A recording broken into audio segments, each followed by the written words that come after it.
Welcome to our programme entitled In Conversation at University College Cork. This afternoon I'm in the company of Professor John Naughton. John is the recipient of the 2014 University College Cork Alumni Achievement Award from the College of Science, Engineering and Food Science. It's a great pleasure, John, to have you back. Thank you. Engineering graduate in 1968? Yep. And was UCC your first choice? Yes. Definitely. And where do you come from, John? I come from Mayo originally. I was born in Ballina. Okay. And I lived all over the country because my father moved around a lot as he was promoted in his job. And the family wound up in Cork. And so when I finished school, I walked up the drive from the Western Road and signed up. And did you always want to do engineering, or was that something that you just said, it came upon you? The two things that interested me at the time were history and engineering. And I chose engineering partly because the most interesting person I had come across in my adolescence was an engineer. Right. And it seemed to me that he was an interesting role model because he was both interested in technical stuff and he was also interested in cultural stuff. And he was the only person I knew who had that range. And I thought, well, if engineers can do that kind of stuff, then I'd quite like to be one. So that was it. And when you came to UCC, I guess around 1964, thereabouts. 64. Yeah. What was the student population then? I was trying to remember that walking up here today, and I think it was such a small place. I mean, my guess is that the student body was not much more than 2,000 at the time. Yes. So it was tiny by comparison with today. And therefore you probably got to know a lot of people, not just those that were studying with you, but in other degrees and faculties as well. Well, degrees. Because I was an engineering student, most engineering students didn't actually know very many other people. Engineers in general don't. Mm-hmm. They tend to be very clubby and they stick together and they don't much mix. I mean, in that sense, they're a bit like medics. Mm-hmm. At least they were then. And I think I was probably an unusual engineering student in that sense because I did know a lot of people across the university, partly because I was involved in student politics a lot, and partly because I was interested in debating and other stuff. So I got to know a lot of different people from different faculties and backgrounds and so on. Were you a member of the UCC Philosophical Society? Yes, and I often spoke at the debates, with greater or lesser effect. Because at the same time, for example, one of my contemporaries was Owen Harris. Oh, yes. And Owen Harris was stiff competition. Yes. I mean, then, as you know, it hasn't changed much. But and I was also very heavily involved in student politics and eventually became vice president of the Union of Students in Ireland. Oh, really? Which is I'm probably the only engineering student who's ever done that. But because engineers in general weren't interested in politics then at all. And not deviating too much now from those days, but have you still got that interest in politics? Sure. Okay, we might. I've got a big research project in Cambridge now, which is about about technology and democracy. Okay. And we have another big research project, which is about conspiracy and democracy. So I'm really interested in this stuff. So did your interest in politics come from your days in University College Cork, or were you always, somebody in secondary school also interested, or was it nurtured and cultivated here? It was mainly here. Okay. I mean, I wasn't a particularly political student when I was at school, I don't think. But I definitely was from here on.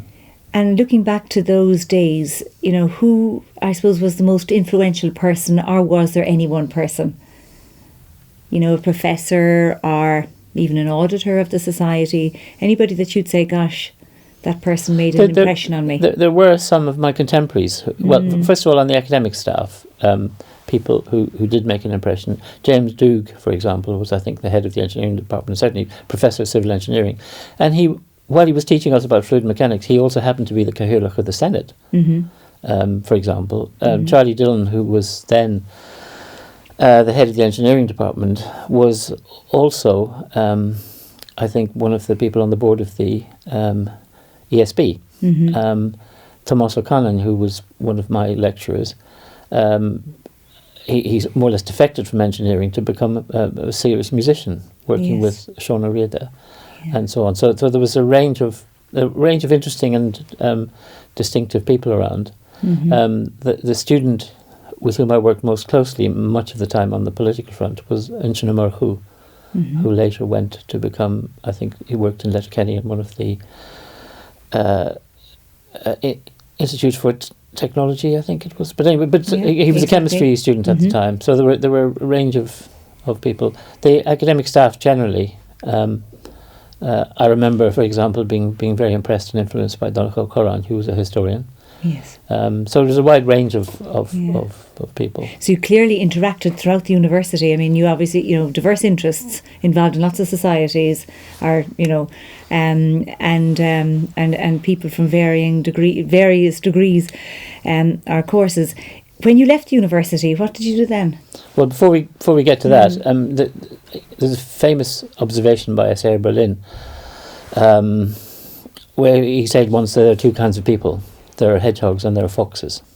Hedgehogs know only one big thing, and foxes know many little things.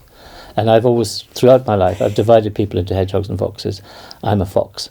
Okay. And that's what led to my wide-ranging interests. I'm still a fox. Yeah. I admire hedgehogs because they spend their lives digging very deep.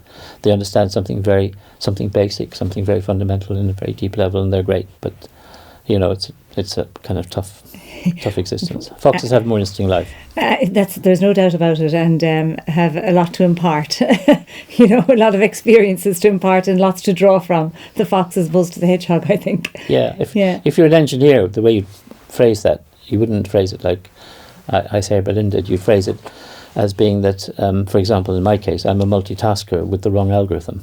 Oh, really? I flit around among different things and don't do anything to excellence. I do it competently, but... Well, I appreciate your perspective, John. Others might have a different view. Well, no, I've got one of my best friends, Quentin Stafford Fraser, with whom I've worked a lot, and he was the guy who invented the webcam. Mm-hmm. And when I've said that to him, that I'm a multitasker with the wrong algorithm, his view is, well, we can always have you reflashed.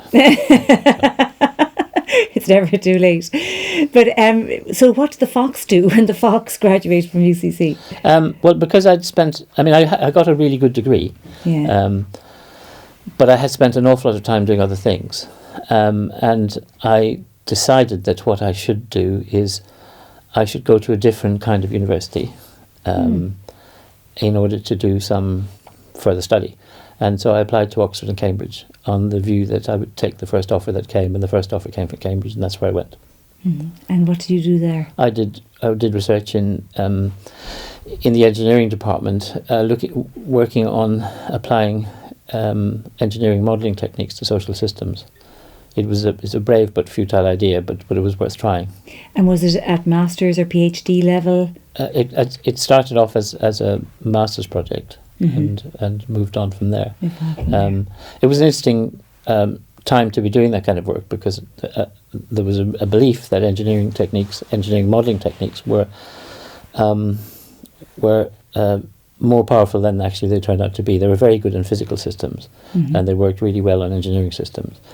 But social systems are a different ballpark altogether. The thing that was really great about that period was I got to know some serious economists, for example, James Mead, who later won the Nobel Prize for economics, who was awfully good to me. I mean, I knew nothing about economics really, but he was very tolerant of that because he could see that what I was trying to do was interesting, and although he no doubt thought it was futile, and he was right.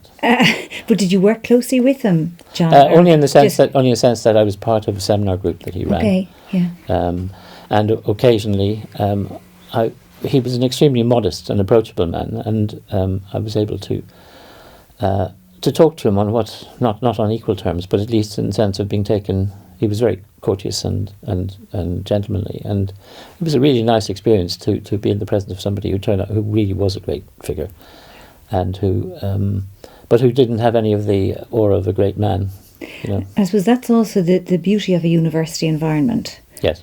So you continued your career really at that point, didn't you, in universities? Well, I'm completely hooked on universities. I mean, Yeah. I think that they are one of civilization's great inventions, and to put a lot of intelligent people together in one place, then in general you can't do that without having some magic. Mm-hmm. And that's it was interesting to go to Cambridge in that context because one of the things that had led me to apply to it was in fact a set of wreath lectures which were given by a Cambridge anthropologist called Edmund Leach. He did a terrific set of wreath lectures in the 60s about how humankind should adjust to its new realities in terms of the power given to it by modern science and so on. And I thought, wow, if there's a place where people do this kind of stuff, then I'd really like to be there. This is the place for me. Yeah, and it turned out it was really interesting because what I discovered when I got there, of course, was that first of all, Cambridge has had 90 Nobel Prizes. That's more than any other country. One single college in Cambridge had at one time at any rate more Nobel Prize winners than the whole of France, and it was the place where in 1953 Francis Crick and James Watson had cracked the structure of DNA, and you could walk past the room where they did it. You could walk past the room where Wolfson and Cockcroft in 1932 had split the atom for the first time. You could walk past the lab where J.J. Thomson first discovered the electron and so on. You couldn't live in that place and not be kind of excited touched by it. Yeah, exactly. What do you think is the magic of a university? You mentioned the fact that there's nowhere else in the world that you can bring together people of great minds and have them work constructively and effectively together. What is that magic? It may be a disappearing resource. I mean, in the sense that as universities become more managerial, then you run the risk of losing that magic. I think in the end, it comes best from atmospheres in which people are not highly managed and are free to pursue what they are interested in. Now that's a nightmare to university presidents and to people who want to manage these folks. But if you can't have it both ways. If you want to have magic, then you have to not micromanage it. One of the people I got to know later in my life was Bob Taylor, who was the guy who funded, when he was working in the Department of Defense in the United States, he funded the ARPANET, the precursor of the internet. And after Bob had done that, he left ARPA and he went to work for Xerox PARC at a famous research lab in Palo Alto, the Palo Alto Research Center. And within PARC, Bob set up the computer science lab. And he explained in great detail afterwards what his strategy was. And his strategy was he was going to try and recruit the 100 best computer scientists in the United States, and then he was going to set them free. He didn't get 100, he got maybe 40. Okay, but his role, he saw it as director of the computer science lab in Xerox PARC, was to protect these people from the management. Okay, and in 3 years, three short years, the guys in his lab invented all the modern computing we use today, every single bit of it. Goodness. Every single bit of it, right down to the laser printer and Ethernet and bitmap screens, the stuff we now take for granted in the Apple Mac and the rest of it. All that stuff they did in 3 years. So he provided them with an environment. Yeah, but his idea was that that's what you have to do. You have to get the best people, and then you protect them. So you let them get on with what they do. And later on, Bob and I wrote a paper together called the Zen and the Art of Research Management, which is still that exemplifies that sort of tradition, which is get really good people and then let them do it and keep out of their way. Yes. And that's anathema to lots of people who now run universities. Yes, it can, particularly because they're so have to be so responsive now to government and so on. Sure. That there's a lot of challenges in the way. Going back to that time at Cambridge, did you stay there or did you go somewhere in the meantime? Because I know you're back there now. Well, remember when I was growing up, my father was constantly being promoted, and in the 50s, in that society, if you were promoted and you had to move to a different department or a different job, then you brought your family with you. Mm-hmm. Okay, so in the course of my childhood, I lived all over the place. I was born in Ballina. We lived first in Westport, and then we lived in Donegal, and then we lived in Tralee, and then we lived in Limerick, and then we lived in Cork. Now, the result of that was that I went to a whole succession of different schools, and I thrived academically, but nevertheless, I was left kind of rootless in a way. And I remember thinking when I got to Cambridge, if I ever have children, then I'm not going to do that to them. I'm going to choose a place to live, and I'm going to work everything else around it, and that's what I did. I worked for in different places. I worked for the Open University for a long time. I was a research fellow at Dutch University for a while, and so on. But broadly speaking, Cambridge was the anchor, and the result of it is that my 4 children all still have friends they went to nursery school with. And in fact, in one case, one of my grandchildren goes to the same nursery school that his dad went to, and so they have a different kind of rooted experience. And I felt that was a response to your own different experience, lack of roots, I guess. You have roots, of course, but I know what you're saying, going from place to place. Yeah. You worked at Open University for many years. You were chair of the Public Understanding of Technology. Yeah. Fascinating title. Will you explain the role? Yeah, it's the thing that has always, if there was a theme to what I've done, it is trying to get an understanding of technology into the public bloodstream. That's what that's what really turns me on, and that's what I like doing. And I started off as a lecturer in the technology faculty of the fledgling Open University when it was then starting, and I spent most of my career trying to find ways of explaining technological ideas that matter in the sense that they shape society to people who are not technical. That's what I did. And the first idea I had with Nigel Cross, who became a famous design guru, was that we should, instead of teaching technology as, you need to know the principles and then you need to know the applications and all the rest of it, we said, okay, let's go the other way around at it. Let's pick a series of important public issues which can only be understood, which are either created by technology or can only be understood in technological terms, and let's teach it that way. So we pick the issue and then we teach the technology you need to understand it. So that was one of the first things that I did. The second idea, many years later, was that building on the fact that human beings appear to be genetically programmed to like stories, then maybe that's a great way to teach technology. And at that time, the challenge was to get people to understand what was happening in terms of the evolution and growth of the internet and the PC.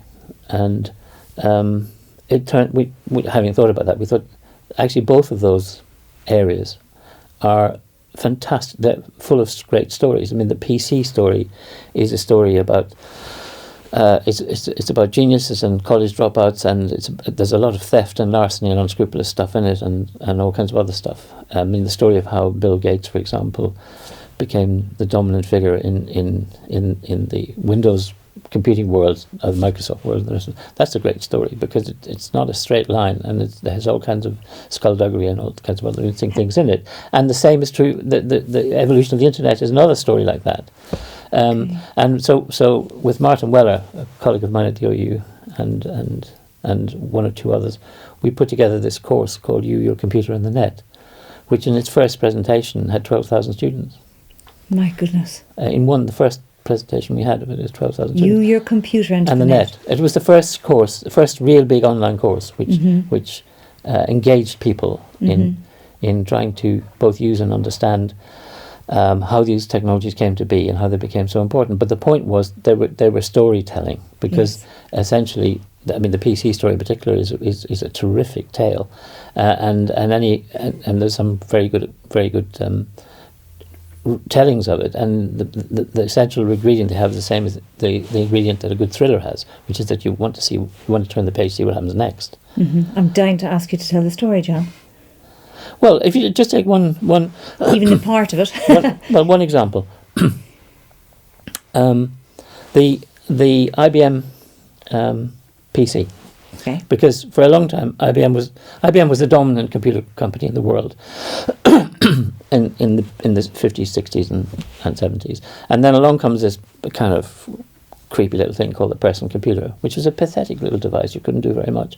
And And people like Steve Jobs and Steve Wozniak created Apple, and they created the first Apple II and all the rest of it. And IBM and the world in general paid no attention. And then somebody called Dan Bricklin wrote a piece of software for the Apple II called VisiCalc, which was a spreadsheet.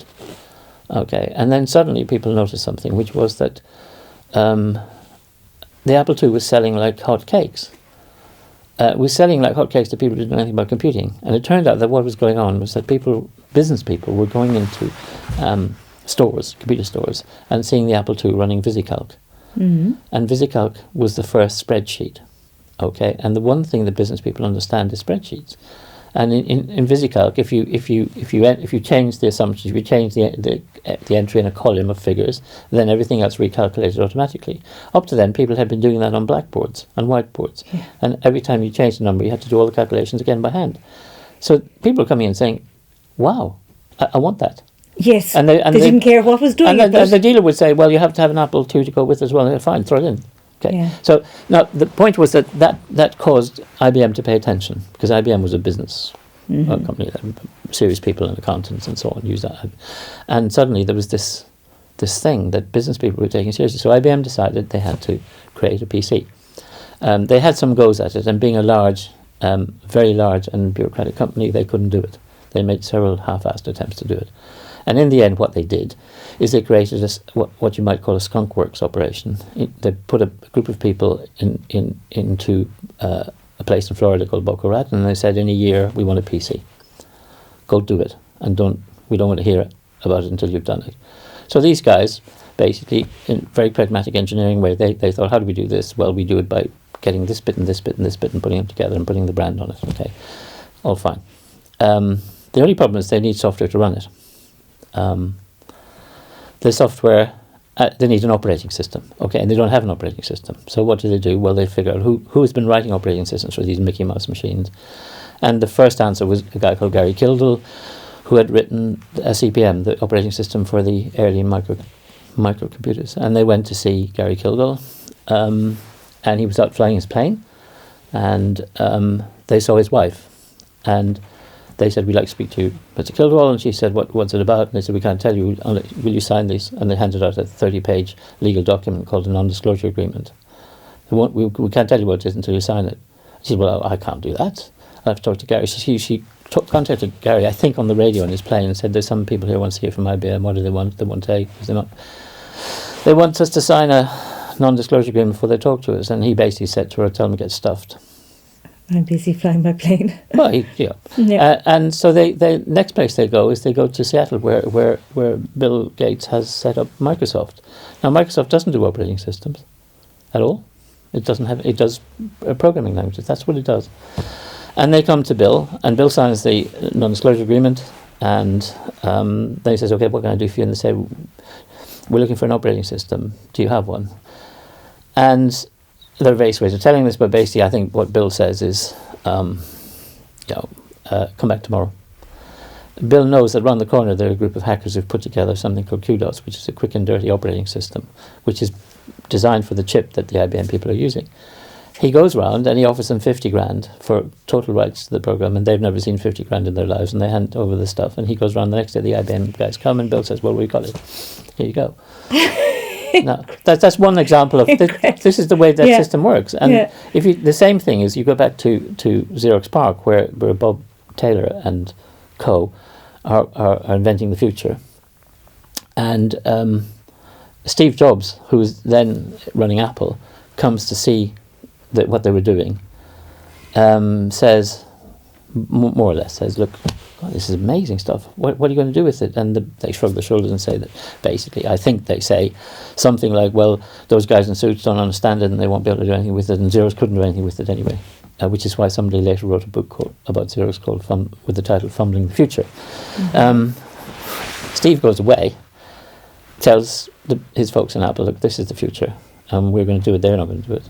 So in a way, Apple is based on lifting that idea. It's basically a kind of, it's not theft as such, but it's taking the ideas and adopting them. And then of course the same thing happened, that Steve became incandescent because Bill Gates then stole. He claimed stole that idea from Apple, and it became Windows. Yeah. So you see this stuff. This goes on all the time, and the same is true for the net. I mean, the internet, the technology that underpins the internet was independently invented twice, once in the United States and once in Britain. And again, the story is a wonderful kind of set of accidents and things. These are great stories, and people don't know them because they think they're all about technology. It does so happen, doesn't it, though, that things, you say independently discovered or invented, things like that do happen all the time. Even back to, you mentioned Watson and Crick earlier, are understanding the structure of the AIDS virus. That people, scientists in different places, are doing similar things at the same time. Sure. That, I think there's kind of a sequence of that in the world, isn't there? There is, but there is. That's true. Because if any idea is really good enough, you can bet your life that half a dozen other bright people have had it somewhere else. That's true. But even in the DNA case, for example, what's critical there is the fact that the Watson and Crick would not have been able to do what they did without the crystallography done by Rosie Franklin at King's. Correct. Okay, and I mean it's an anomaly. Well, it's not an anomaly. She's a woman. She doesn't get the credit she does. She didn't get the Nobel Prize. No. I mean, and tragically, she died also. So she's an interesting. So even there's an interesting story of it's. I don't think it's skullduggery, but it's a different kind of. It's not the kind of linear. She was a student, wasn't she, of Watson? No, she wasn't. Right? No, she worked with Maurice Wilkins. Yeah, at King's, and she was a researcher. She was a very very good researcher. She was the best person at doing what she did in the world, I think, probably. And she was the only one producing these wonderfully crisp images, which were the things that they needed. And I think without her, they might not have got there before Linus Pauling. Everywhere you look, there are stories here. There are, and the idea that we had was that if you tell the stories, if the stories can only be understood by understanding some of the technology, then that's a way, or the science, that's a way of really persuading people to learn. But do you think that your Irishness, man born County Mayo, and the storytelling, that has come to the fore? Because when you tell a story, you could be telling any story, it's the great story. Do you think that has a lot to do with your Irishness? Or have you encountered others like you from other backgrounds? Oh no, there are others. I mean, I think storytelling is not. I mean, it's not unique. It may be culturally that we have that Ireland has a society which is more tolerant of storytelling, but it's not the case. I mean, for example, the best storyteller about this stuff in the world at the moment is an American, Mike Lewis, who used to work in Wall Street and wrote the first great book about Wall Street, Liar's Poker, and then he wrote a great book about the origins of Netscape, the first big browser company, called The New Thing. He wrote a wonderful account of the introduction of statistical reasoning into baseball, which became a film called Moneyball, and he's written a terrific account of the banking collapse in Europe in particular, called the Boomerang Tour. And finally, he's then written a book about high-speed trading called Flash Boys. Now, he's a terrific storyteller, but he's not Irish. But he is fascinated on the idea that if you can tell the story well, then people remember it. That's right. And I think that's a very valuable thing. But I don't think it's culturally specific. I don't think we have a monopoly on it. I think we had. George Boole, you speak about technology, and it's very much part of your life. What role has he ever played, or his legacy ever played, in your thinking or in what you do? Not much in my thinking, but his stuff underpins, because I don't. My work has never been at the detail bit, detailed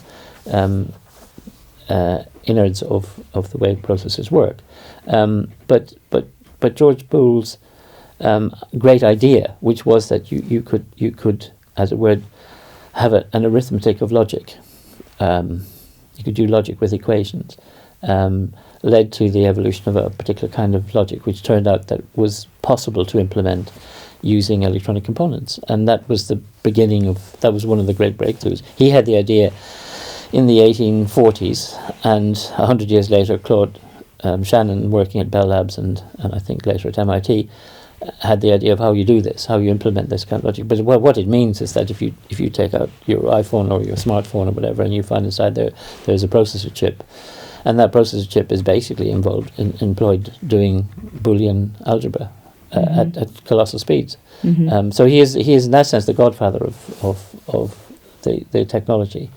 But I think that's what's interesting. I think about Boole more is the fact that he was one of those very rare people, a genius who comes from nowhere, and that's the thing that interested me most about him. I mean, why is it that humanity from time to time throws up somebody who is, you know, a Newton or an Einstein or a Mozart or a Wittgenstein or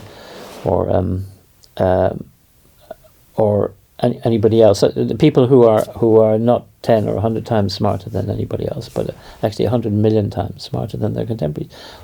Where does that come from? It's like magic. It just appears from nowhere. And why is it that many of them are mathematicians or musicians? But Boole was an absolutely clear case of that. Absolutely clear case. And that's what interested me about him from the beginning, because, you know, he was a boy from a very modest background. His father was a cobbler. He was largely uneducated. He was self-taught, but he taught himself Latin and Greek and German. He taught himself mathematics, and living in Lincoln, you know, a nice city, but not the centre of the universe. He manages to come up with ideas that are rapidly recognised by his mathematical contemporaries as being pure genius, and that was the extraordinary thing about him for me. There was a pivotal moment, I think you mentioned at one point in his life, where it related to a publication. Yeah, you might speak about that. Well, I think it's. He had written several papers. One of them, I mean, the very, very abstruse stuff, with nowhere to publish them. And in 1837, I think, a group of mathematicians in Cambridge had founded a journal called the Cambridge Mathematical Journal, edited by a young man called Duncan Gregory, who was, I think, himself a prodigy, who died tragically young. And these were people who were trying to unlock Cambridge from its stuffy, and Cambridge was a very stuffy university in those days, very backward, but it had flashes of kind of real brilliance, and especially in mathematics. Boole, because Cambridge is not far from Lincoln, really, and I think that Boole must have written to Gregory and then came to see him, and was received. You know, Gregory was an open-minded chap. You think of it, if you're a fellow of a big Cambridge college like Trinity or something, and this guy from the Hicksville kind of writes to you and says he'd like to come and talk to you about some mathematical ideas, well, you might be inclined to say, oh yeah, who are you? But he didn't do that. He welcomed Boole, as far as we can see, and they two got on, and he recognised very quickly on, this is some other guy, this is something else. And then he invited Boole to send him a copy of the paper that got published in 1841, the one that started the study of invariant theory and so on. And the striking thing about it was he did apparently, I think, engage in correspondence with Boole to adjust the presentation of the ideas in the paper so they were more suitable for an academic journal and so on. But he had published in 1841. And that was the critical moment. You know, from then on, Boole was rocketed into the big time. But that was another one of these accidents of history. It might not have happened. You know, without that paper, without Duncan, without Gregory, without his tolerance and welcoming attitude towards Boole and the rest of it, Boole might have languished for the rest of his life unknown. I'm minded to the words of the poem, "Full many a flower is born to blush unseen, and wasted sweetness on the desert air." No, that's right. So that, but of course, then as a result of that publication, people knew of him and were able to provide the testimonials and so on, which ultimately got him the post here as first professor of mathematics in 1849. You used his name as a nom de plume at one point. Yes, because I was in the 1980s, I wrote for, and I think in the 70s as well, I used to write for a magazine called The Listener, which was then quite a good journal, published by the BBC, a weekly. And I because I'm an engineer, I was interested in what was happening in the computing thing. You saw the beginnings of what became the present computer industry, and I thought the contemporary coverage of that in British newspapers was very ignorant and lazy. And I asked my editor if I could write about it, and he said, well, yes, but you can't do it under your own name. Why he thought that, I don't know, but that was, I don't care, but there are lots of interesting interpretations of why that. But anyway, so I thought I chose an under plume, which is George Boole, on the grounds that nobody would know. And was that stemming from your knowledge? Yeah, I knew about Boole. Okay. Of course I knew about Boole. Yeah. I mean, you can't do any of this stuff without knowing about Boolean algebra. But I thought it's a nice joke, in the sense that most people won't have a clue about it, and only the cognoscenti will get it. And that was indeed the case. So I wrote happily about this stuff for a while, and then one day a letter came from a reader who said to the editor, saying, was he aware that his technology columnist, was he what he meant as related to this great Victorian mathematician? And at that point, my cover was blown, and I was fired. It's a very good story. Well, it's true, alas. Alas. The university today has a strapline, University College Cork, a tradition of independent thinking. Does that seem appropriate to you? Candidly, I think it's risky. And the reason for that is that independent thinking is kind of rare. I'm reminded, what it reminds me of is this famous story about Gandhi coming his first visit to England, and he arrives on a ship and it docks at Tilbury docks, and he the great kind of Indian agitator is dressed in a loincloth, and it's freezing weather in London, and there are a whole pile of typically ignorant British journalists. They haven't changed much in 50 or 60 years. Standing outside with flash guns and shouting questions at him. And one of them says to him famously, patronisingly as usual, Mr. Gandhi, what do you think of Western civilization? And Gandhi looked at him and said, Western civilization. Now that would be a good idea. Now, I think exactly the same thing can be said about independent thinking. It would be a good idea. It would be a good idea, and it's not much practiced. Most of the time, you find that people essentially they parrot conventional wisdom one way or another. They may parrot superior conventional wisdom coming from higher grade pundits, but essentially they're mostly retailing used ideas, and so independent thinking is quite rare, and also it's not usually welcome.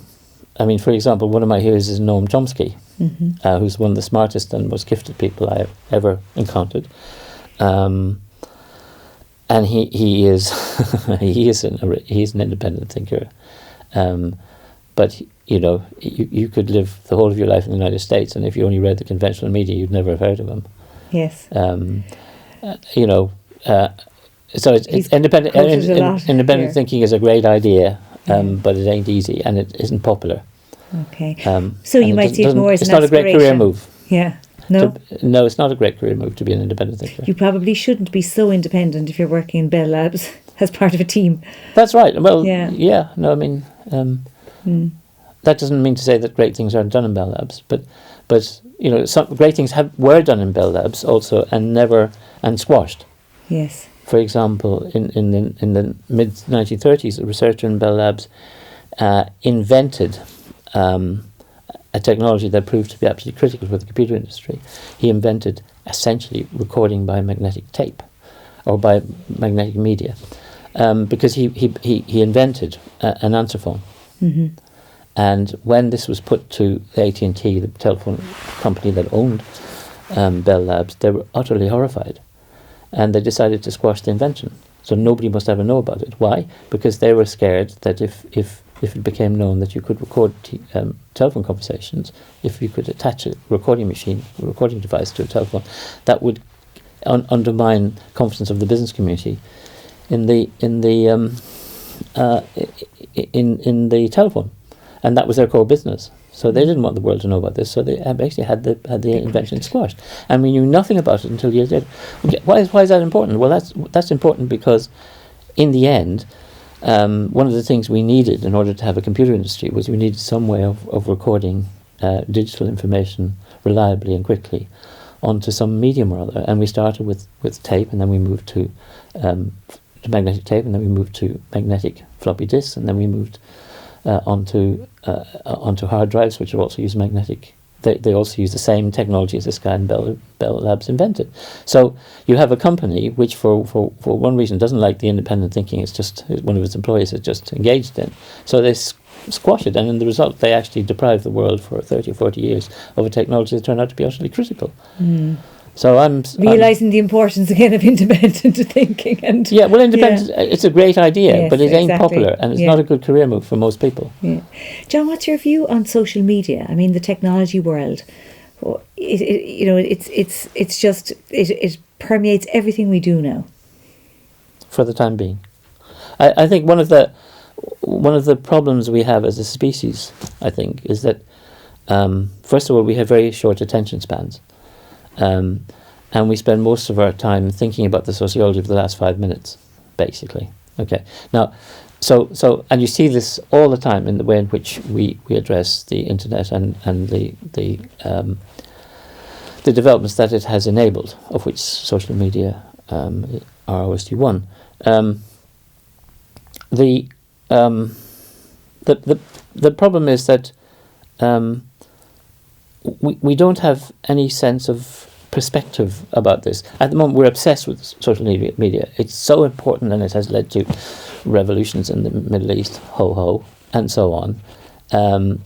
And everybody and his dog writes about it, and politicians wring their hands about it, and so on and so forth. And actually, who knows in 50 years' time whether people will even be able to find references to it. You really see it as a thing of the moment, do you? Well, I mean, the problem with our culture is that it is obsessed with in particular in relation to technology. Most of the time, it doesn't understand the technology, and it obsesses about its current manifestations. But if you wanted, I mean, one of the things I've tried to do for a long time is to try and get people to think about this stuff on a longer time frame, and because what's going on really is that we are living through a huge revolutionary transformation in our information space, in our information environment. Okay, if you live through a revolutionary transformation, the one thing you can say for sure is that nobody who lives through it has the faintest idea where it's heading or what its implications really are. Nobody. Mm-hmm. Nobody. If you're living through a revolution, you have no idea where it's going and where it's going to wind up.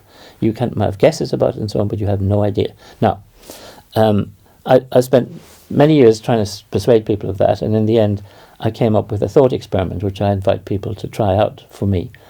The rationale for it is that we've been lucky in one respect, because humankind has lived through one of these revolutionary transformations before. We've done this experiment once before, and the guy who did it was Johannes Gutenberg. And we know when he did it, right down almost to the day, because we know that the first Bibles printed by movable type were taken off his presses in 1455. Mm-hmm. Okay. Now, so here's the thought experiment. Okay. Johannes Gutenberg lived and worked in Mainz, a small city on the Rhine in Germany. And the thought experiment is this. Imagine that it's 1477, 1478, right? And you are an employee of a medieval polling organization like Gallup or Maury or whatever, and you're standing on the bridge over the Rhine with your clip slate, and you're stopping people at random, and you're saying, "Excuse me, sorry, madam, may I ask you a few questions?" Okay, and here's question 4. On a scale of 1 to 5, where 1 is definitely yes, and 5 is definitely no, do you think that the invention of printing by movable type will A, undermine the authority of the Catholic Church, B, trigger and fuel a Protestant Reformation, C, enable the rise of modern science, D, enable the creation of entirely unheard of and undreamt of occupations, industries, social classes, and so on, and E, change our conception of childhood? On a scale of 1 to 5, what do you think? Okay. Now, you only have to do that thought experiment to know that it was daft, because printing did all of those things and many, many, many more. Printing shaped the whole world that you and I grew up into, were born into. But nobody in Mainz in 1477 or 78 had the faintest idea of any of that. They had no idea, nor could they have had any idea. But that's the point. Why choose 1477? We're about the same distance into the web. Okay, and yet we have pundits and we have media and so on which claim to understand what's going on. We have no idea. They have no idea. And that's the beginning of wisdom in this business, in my opinion, which is why I'm kind of sceptical about all this obsession with social media and so on. Yeah. It's a big deal now.